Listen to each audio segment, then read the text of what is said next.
22 अप्रैल 2025 दोपहर के 1:30 बजे पहलगाम बैसरण घाटी में उस दिन कोई आहट नहीं थी। पहाड़ी हवा चल रही थी, देवदार के जंगल खड़े थे, दूर तक हरी घास फैली थी। एक जोड़ा उस घास पर बैठा था। लेफ्टिनेंट विनय नरवाल की शादी को सिर्फ 6 दिन हुए थे और वो अपनी पत्नी हिमांशी के साथ पहली बार यहां आए थे। वो दोनों बस बैठे थे, कुछ बोल नहीं रहे थे, जैसे उस वक्त कुछ बोलने की जरूरत ही नहीं थी। तभी जंगल से 5 साए निकले, हाथों में बंदूकें और एक सवाल, तू हिंदू है या मुसलमान? विनय ने जवाब दिया, गोली चली। हिमांशी अपने पति की छाती पर झुक गई, उसी घास पर, उन्हीं पहाड़ों के सामने। यह तस्वीर पूरे भारत ने देखी, लेकिन यह तस्वीर एक और जगह भी पहुंची। दिल्ली के एक बंद कमरे में एक आदमी ये तस्वीर देख रहा था। उन्होंने तस्वीर रखी, फाइल खोली और कुछ तय किया। उनका नाम था अजीत डोभाल, और जो उन्होंने तय किया वो पाकिस्तान में अगले 15 दिन में महसूस किया। पहलगाम का बैसरण, लोग इसे मिनी स्विट्जरलैंड कहते हैं। बर्फ से ढकी चोटियां, देवदार के लंबे लंबे पेड़ और नीचे खुली घाटी, जहां उस दिन सैकड़ों लोग थे। कोई परिवार के साथ आया था, कोई अभी अभी ब्याहा था, कोई बच्चों को पहली बार पहाड़ दिखाने लाया था। वहां एक अलग किस्म की शांति थी। दोपहर के 1:30 बजे जंगल से 5 से 6 आतंकी निकले, सेना जैसी वर्दी, हाथों में AK-47 और M4 कार्बाइन, और उन्होंने वो खेल शुरू किया जो इंसान के लिए सोचना भी मुश्किल है। उन्होंने वहां मौजूद हर मर्द से धर्म पूछा। जिसने कहा हिंदू, उसे गोली मार दी। जो कलमा नहीं पढ़ पाया वो भी मारा गया। शुभम द्विवेदी ने बस इतना कहा, हिंदू हूं, और वहीं गिर गए। पल्लवी के पति मंजुनाथ को जब गोली लगी तो पल्लवी रोते हुए बोली, मुझे भी मार दो, मैं अब जी कर क्या करूंगी। एक आतंकी हंसते हुए बोला, जा मोदी को जाकर बता देना। उसी भीड़ में एक घोड़े वाला था, आदिल हुसैन। आदिल मुसलमान था। जब एक आतंकी ने एक हिंदू सैलानी पर निशाना साधा, आदिल उनके आगे आ गया। बिना सोचे बिना रुके उसने आतंकी की राइफल छीनने की कोशिश की। आतंकियों ने उसे घेर लिया। आदिल अकेला था, उन्होंने उसे मार दिया। आदिल चाहता तो बच सकता था, वो मुसलमान था, उसे कोई नहीं मारता। उसने बचना नहीं चुना। आदिल के जाने के बाद घाटी में सिर्फ रोने की आवाजें बची, बच्चों की, माओं की, उन पत्नियों की जिनके पति उनकी आंखों के सामने चले गए थे। 300 राउंड फायरिंग, 15 मिनट, 26 लोग। जाते जाते आतंकी अपने बदन पर लगे कैमरों से सेल्फी ले रहे थे। पाकिस्तान ने कहा यह आजादी की लड़ाई है। भारत ने इस बार वो बात सुनी ही नहीं। दिल्ली में फैसला हो चुका था। नरेंद्र मोदी उस वक्त सऊदी अरब में थे। खबर मिलते ही उन्होंने दौरा बीच में छोड़ा, सीधे दिल्ली लौटे। रायसीना हिल्स पर हलचल मच गई। अगले दिन एक सार्वजनिक मंच से बिना कोई कागज देखे मोदी ने कहा, जो इस हमले के जिम्मेदार हैं उन्हें उनकी सोच से भी बड़ी सजा मिलेगी। यह भाषण नहीं था, यह ऑर्डर था, सिर्फ शब्दों में लपेटा हुआ। भारत ने पहले कूटनीतिक वार किए, सिंधु जलसंधि रोकी। पाकिस्तान की 80% खेती इन्हीं नदियों पर टिकी है। भारत के पास अब अधिकार था, जब चाहे पानी रोके, जब चाहे छोड़े। अटारी बॉर्डर बंद हुआ, वीजा रद्द हुए, OTT से पाकिस्तानी फिल्में और गाने हटे। पाकिस्तान हर तरफ से अलग थलग हो रहा था, लेकिन यह सब असली वार की तैयारी थी। 29 अप्रैल, दक्षिण ब्लॉक का सबसे बंद कमरा। मोदी, तीनों सेना प्रमुख और अजीत डोभाल। मोदी ने थोड़ा रुककर सधी हुई आवाज में कहा, सेनाएं जो जरूरी समझे, पूरी छूट है। कमरे में चुप्पी थी, लेकिन उस चुप्पी के पीछे डोभाल के दिमाग में एक पुरानी रात चल रही थी। 1999, कांधार, अफगानिस्तान, IC-814 हाईजैक हुआ था।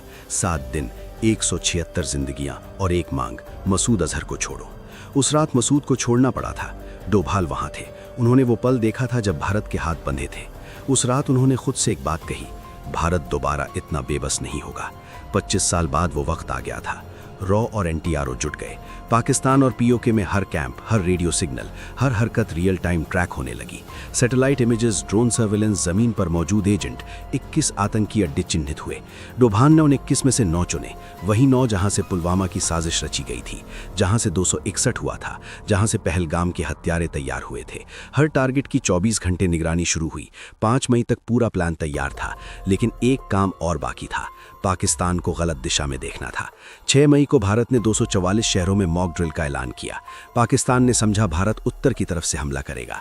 उनकी सेना उत्तर की तरफ देखती रही और उसी रात तंजावुर एयरबेस पर एक स्क्वाड्रन चुपचाप तैयार हो रहा था। दुश्मन की नजरें उत्तर में थीं, हमला दक्षिण से आने वाला था। 7 मई 2025 रात के 1:05 दिल्ली का war room. Ajit Doval screen के सामने बैठे थे। कमरे में और भी लोग थे, लेकिन उस वक्त हर किसी की नज़र सिर्फ उन स्क्रीन पर थी। मोदी पूरी रात उनसे संपर्क में थे, हर अपडेट ले रहे थे। आसमान में भारतीय जेट उड़ रहे थे। पहला निशाना था मुजफ्फराबाद का सवाई नाला कैंप, वही कैंप जहां पहलगाम के हत्यारे तैयार हुए थे। सर्वेलेंस ड्रोन से ग्रीन सिग्नल आया, मिसाइल गिरी, इमारत आग में बदल गई, धुआं उठा और वॉर रूम में एक पल के लिए कोई कुछ नहीं बोला। डोभाल ने स्क्रीन देखा, आंखें नहीं झपकाई। पहला गया।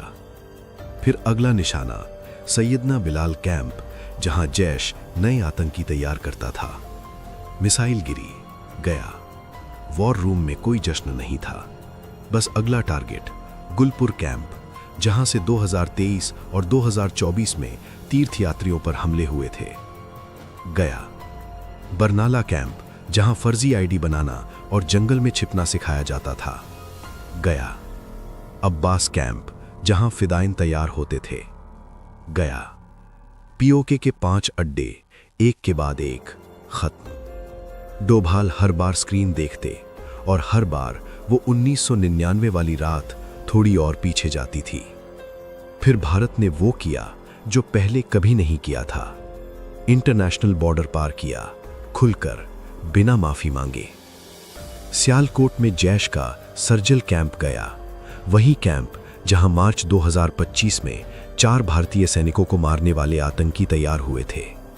मुरीदिके में लश्कर का मरकज तैयबा गया, वही जगह जहां 2008 के मुंबई हमले के लिए कस्साब को ट्रेनिंग दी गई थी। और सबसे आखिर में बहावलपुर बॉर्डर से 100 किलोमीटर अंदर जैश ए मोहम्मद का हेडक्वार्टर, मरकज सुभान अल्लाह, जहां से 2001 का संसद हमला हुआ था, जहां से पुलवामा की साजिश रची गई थी, जहां मसूद अजहर पला था। एक मिसाइल गिरी और वो अड्डा जमीन पर आ गया। डोभाल ने स्क्रीन देखा, लंबी सांस ली। 1999 में कांधार में जब मसूद को छोड़ना पड़ा था, उस रात उन्होंने खुद से एक वादा किया था। आज वो वादा पूरा हुआ। 25 साल बाद 9 अड्डे, 100 से ज्यादा आतंकी, 25 मिनट। लेकिन 25 साल का एक और हिसाब उस रात बाकी था। जब सुबह हुई तो पता चला कि इस ऑपरेशन में मसूद अजहर का भाई मारा गया था, अब्दुल रऊफ अजहर, वही जो IC-814 हाईजैक का दिमाग था। मसूद के 2 साले मारे गए, जैश के सीनियर कमांडर, कुल 10 रिश्तेदार एक ही रात में। मसूद अजहर, जो कभी भारत को खुलेआम ललकारता था, वो टूट गया। उसने कहा, काश मैं भी उनके साथ मारा जाता। यही वो आदमी था जिसे 1999 में छोड़ना पड़ा था, जिसने जैश बनाई, जिसने संसद पर हमला करवाया, जिसने पुलवामा किया, जिसकी वजह से 40 जवान घर नहीं लौटे। उसके मुंह से ये शब्द निकले तो समझो ऑपरेशन कितना गहरा था। और पाकिस्तान, जो अब तक चुप था, वो अब घबरा गया था। ऑपरेशन से 3 घंटे पहले पाकिस्तानी वायुसेना ने सोशल मीडिया पर लिखा था, चैन से सो जाओ, PAF जाग रही है। 3 घंटे बाद उन्हें पता चला कितनी गहरी नींद में थे। पाकिस्तान ने पलटवार किया, ड्रोन भेजे, मिसाइलें दागी, भारत के रिहायशी इलाकों और सैन्य ठिकानों की तरफ। भारत के S-400 ने उन सबको हवा में ही रोक लिया। पाकिस्तान ने फाइटर जेट भेजे, भारत ने उनके 5 मार गिराए। लाहौर का एयर डिफेंस रडार एक सटीक हमले में बंद हुआ। पाकिस्तान के 11 एयरबेस पर भारत ने जवाबी कार्रवाई की। 10 मई की शाम पाकिस्तान के DGMO ने भारतीय DGMO को हॉटलाइन पर फोन किया। उनकी आवाज में वो अकड़ नहीं थी, सीज फायर। भारत ने शर्तें रखी, पाकिस्तान ने मानी, और उस सीज फायर के कुछ घंटे बाद भारत ने पाकिस्तान को एक और जवाब दिया, इस बार बिना किसी मिसाइल के। ऑपरेशन सिंदूर की सफलता के कुछ घंटों बाद दिल्ली में एक प्रेस कॉन्फ्रेंस हुई। मंच पर 2 अफसर खड़ी थीं, कर्नल सोफिया कुरैशी, भारतीय सेना, मुसलमान, वमिका सिंह, भारतीय वायुसेना, हिंदू, दोनों एक साथ एक मंच पर। पहलगाम में आतंकियों ने धर्म पूछकर मारा था। उन्होंने सोचा था ये देश टूट जाएगा। भारत ने जवाब दिया इस तस्वीर से। दोनों अफसरों ने वीडियो सबूत के साथ दुनिया को बताया, 9 अड्डे, 9 हमले, सटीक, कोई नागरिक नुकसान नहीं, सिर्फ वही जो तय था। दुनिया ने देखा और पाकिस्तान के पास कहने के लिए कुछ नहीं था।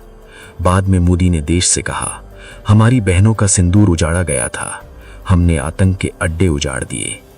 वो तस्वीर जिससे ये कहानी शुरू हुई। हिमांशी उसी घास पर अपने पति के पास। विनय नरवाल उस दिन चले गए, शादी के 6 दिन बाद। हिमांशी के माथे का सिंदूर उस दिन उजड़ा था। भारत ने उस हिसाब को बहावलपुर की राख में चुकाया।